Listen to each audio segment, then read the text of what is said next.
welcome to Thread Therapy. This is my vlog where I talk about all the things I love about sewing.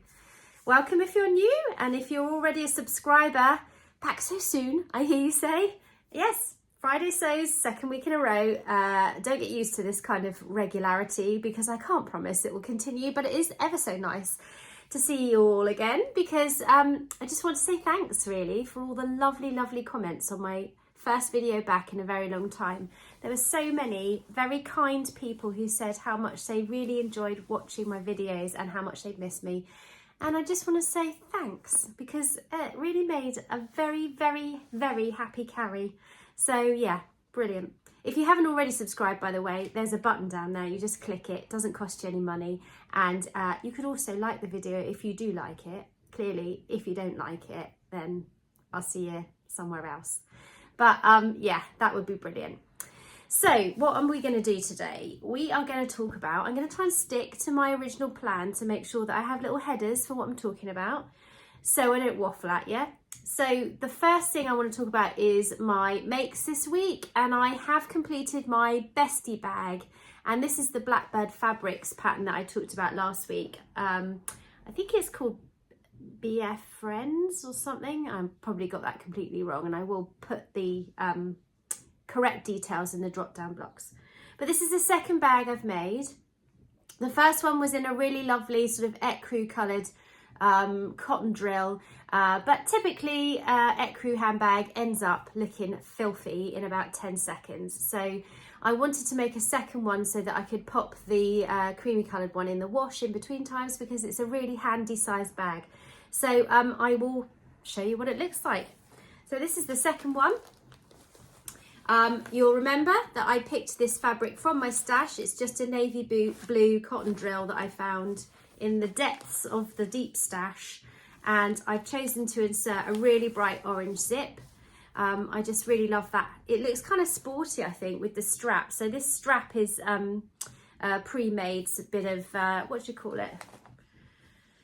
Webbing, that's the word, that I got from Franklin's. And to be fair, I went down there with the intention of buying a completely plain navy blue piece of webbing, and by happy accident I found this, and I wasn't really sure, but once I put it together with the orange zip, I thought it kind of looks like sort of sports luxe. It's got kind of that look to it. So yeah, I'm really pleased with that. I've got on here a little made with love leather tag. And they came from Temu. Don't shoot me. I know that some people find Temu is not the best place to order things, and I know there's a lot of controversy about ordering things that are extremely cheap from other countries. But my daughters are really into jewellery making, and they have some fabulous bits and pieces on there for like charms and things. In particular, my middle child really wanted to make a pair of earrings with like little bubble tea glasses. And that's where we found them. And whilst I was on there, obviously I couldn't not look in the sewing and crafting section. So that is where those labels came from. And I think they're quite nice actually. They're double-sided, so you just kind of hand stitch them on. And I really love the tan colour against the navy blue.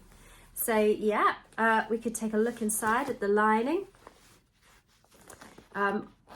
You'll remember I've chosen a bright orange to match the zip. You can see all the rubbish that's in my bag, including Friday treats, because yeah, it's Friday again, and we call it Free Fall Friday round ours. So on a Friday, the kids get to stay up, they can watch what they want on the telly, they can play what they want on their video games, and they get a little treat, which I think makes the end of the week really nice. So one thing I was going to talk about to do with this pattern that I changed this time around.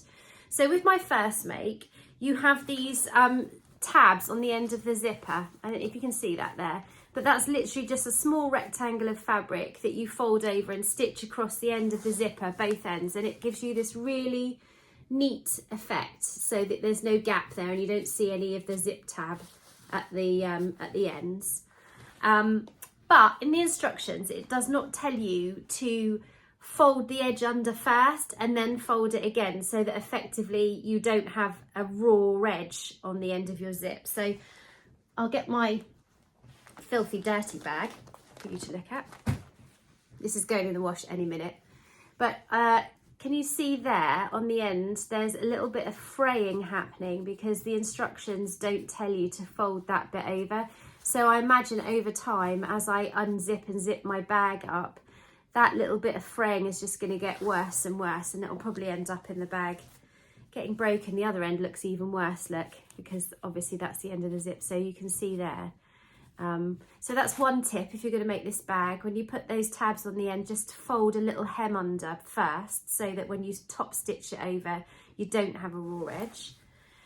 The other thing about this bag, so on this one, I did quite a successful job of top stitching. This is really awkward, this bit down here. You do it through the hole in the bottom of the lining, and you have to literally get the entire bag underneath the machine foot and then feed it round. And when you get up to these bits here, which get narrower and narrower, that's really, really tricky. And the idea with the pattern is that those two lines of stitching will meet and it will look beautifully and seamless, which you can see it doesn't on my bag.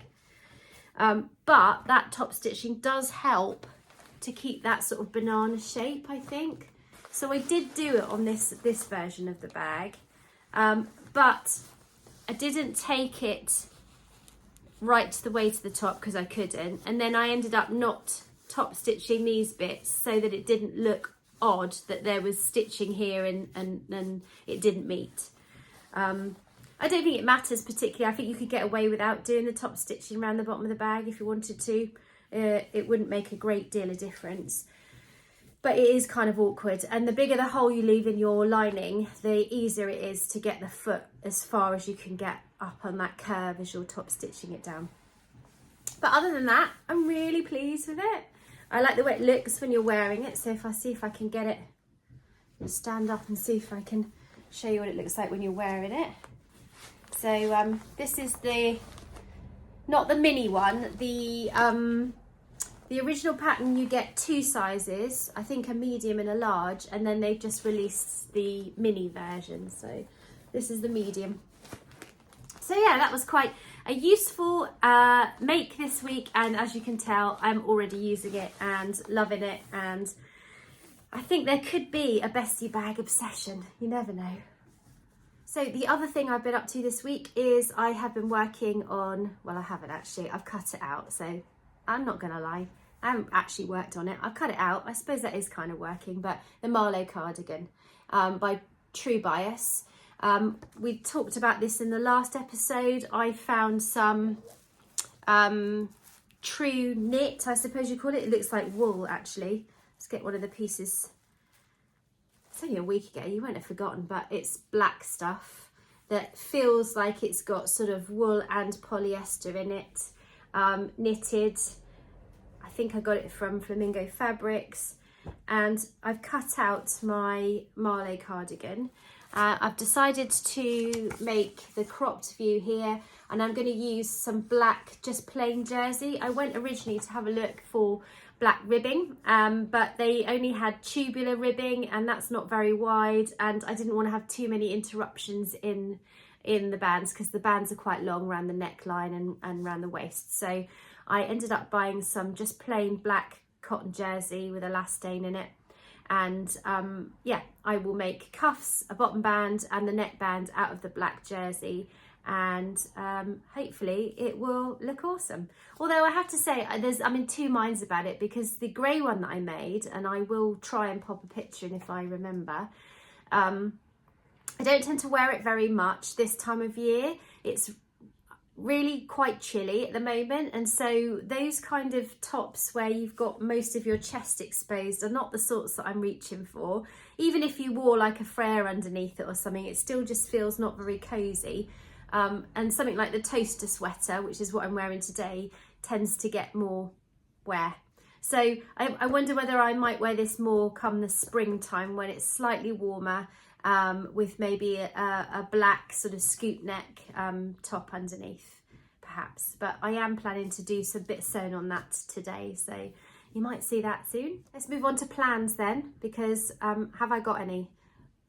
I wouldn't say I've got any firm plans. I keep looking at this fabric from my stash, which I bought a very long time ago from our local fabric shop.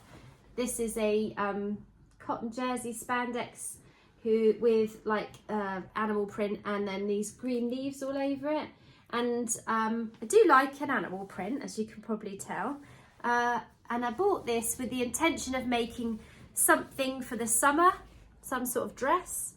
But it's been in my stash for ages, and I'm wondering whether or not it's because in the back of my mind I'm thinking actually it's a bit too full on, and maybe I won't wear it very much. And part of my sort of New Year plans is to make clothes that get lots of wear rather than making all the fancy stuff that you wear once.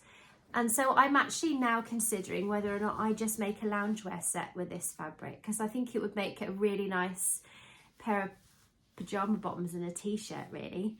So let me know what you think in the comments below. If I bring it up, you can see it's got these green leaves and then a black and a grey animal print base. And it's quite a nice weight and quality. So I'm sure if I made pyjamas, I would probably wear them until they fell to bits. And the more I look at it and think about it, the less I'm sure that actually I want to wear this out of the house. But I could be persuaded. So let me know what you think. And then lastly, what have I been watching, listening to, you know, entertaining myself whilst I'm hoovering with my headphones on. So this week I have been mainly watching Fool Me Once, which is on Netflix. It's a British, I don't know how you a crime thriller, maybe that's how you describe it, but it's kind of a whodunit, and it's really addictive, and you just want to binge watch one after another because you need to find out what's going on. So me and my husband and our eldest daughter have been watching a couple of episodes of that every evening, and they're an hour long, so you can't just sit there and watch the whole lot in one go, which adds to the suspense because we have no idea what's going on and who done it, if you see what I mean. So I can highly recommend, if you're looking for a really good show to watch on the telly, Fool Me Once, which is on Netflix. And the YouTuber that I'm going to give a shout out to this week is going to be Bex from What Bex Sews. I watched her all over Christmas during Vlogmas. She and Adele have got a lovely relationship. They're great friends. And I'll link both their YouTube channels below. But they both make really nice clothes, and they're really chatty and friendly and easy to watch. And that's who I just literally stopped watching before I pressed play on this video. So I thought I'd give Bex a shout out. So that's it from me this week. Thanks ever so much for joining me today for our Friday sews. I hope you've enjoyed it. If you have, like I said earlier, please press the like button and the subscribe. You can press the bell too if you want to find out when my next very sporadic video might appear. It might help you out. Anyway, thanks so much, and I'll see you next time.